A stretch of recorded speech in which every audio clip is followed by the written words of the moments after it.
మనం ఈ లోకంలో ఉన్నప్పుడు నా స్టోరీ అయిపోయిందని అనుకుంటున్నావేమో, నీ జీవితానికి అంతం వచ్చిందని అనుకుంటున్నావేమో, ఇక నేను సాధించలేను, ఇక ముందుకు వెళ్ళలేను, ఈ రోగం నన్ను ఓడించింది, ఈ సమస్యలు నన్ను ముందుకు పోనివ్వని భయపడుతుంటే మనసు మార్చుకో.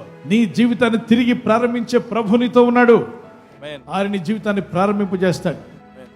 ఒకవేళ యవన కుమార్తె నీ వివాహం కొరకు ప్రార్థిస్తున్నావేమో, తల్లిదండ్రులు మీ పిల్లల జీవితాలు స్థిరపడాలని ప్రార్థిస్తున్నారేమో, మీకు రావాల్సిన మేలును మీరు పొందాలని ఆశిస్తూ ప్రార్థిస్తున్నారేమో, నీవు దేవుని యందు విశ్వసించిన వ్యక్తివైతే, నీవు దేవుని మార్గంలో జీవిస్తున్నట్లయితే, వాక్యానికి విధేయులై దేవుని చిత్తం నెరవేర్చబోతున్నట్లయితే ఖచ్చితంగా ముందు గతి రానే వస్తుంది.